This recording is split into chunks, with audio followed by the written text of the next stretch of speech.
அன்பானவர்களே, இப்படி ஒவ்வொரு நபிமார்களுடைய வரலாறு நாங்கள் பார்க்கிறோம்.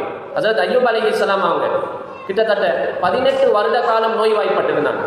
எந்த அளவுக்கு நோய் என்று சொன்னால், அல்லாஹ் தஆலா அந்த நபிக்கு செல்வத்தை கொடுத்திருந்தான், நல்ல குடும்பத்தை கொடுத்திருந்தான். இந்த நோயின் காரணமாக அவங்களுடைய செல்வம், அவங்களுடைய குடும்பம் எல்லாமே அவரை விட்டு தூரமாகியது. அப்போ அப்படி இருந்த நேரத்திலேயும் அய்யூப் அலைஹிஸ்ஸலாம் அவங்க நிராசை அடையலை. அய்யூப் அலைஹிஸ்ஸலாம் என்ன செய்தார்கள்? வஅய்யூப இத் நாதா ரப்பஹு அன்னி மஸ்ஸனிய துர் வ அன்த அர்ஹமுர் ராஹிமீன். அய்யூப் அலைஹிஸ்ஸலாம் அவங்க அல்லாஹ்விடத்தில் துஆ செஞ்சாங்க, யா அல்லாஹ், எனக்கு ஒரு நோய் ஏற்பட்டிருக்கிறது, இந்த நோய்க்குரிய சிகிச்சை நீ தான் தர வேண்டும். வ அன்த அர்ஹமுர் ராஹிமீன், நீ மிக இரக்கம் உள்ளவனாக இருக்கிறாய் என்பதாக துஆ செய்தார்கள். அல்லாஹ் தஆலா கூறுகிறான், ஃபஸ்தஜப்னா லஹு, அவருக்கு நாங்கள் விடையளித்தோம்.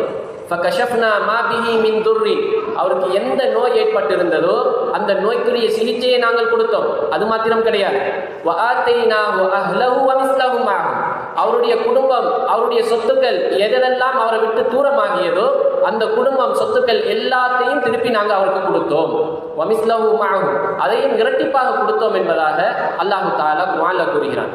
அன்பானவர்களே, இது எல்லாத்துடைய சுருக்கம் என்னென்னு சொன்னால், ஒரு மனிதனுக்கு நெருக்கடி கஷ்டங்கள் ஏற்படுற நேரத்தில் சில விடயத்தை அவருடைய செல்வாக்கை பயன்படுத்தி செஞ்சு கொள்ளலாம், சில விடயத்தை அவருடைய பணத்தை பயன்படுத்தி செய்து கொள்ளலாம், சில விடயத்தை அவருடைய திறமையை பயன்படுத்தி செய்து கொள்ளலாம். ஆனால் எல்லாத்தையும் அவ்வாறு செய்து கொள்ள முடியாது.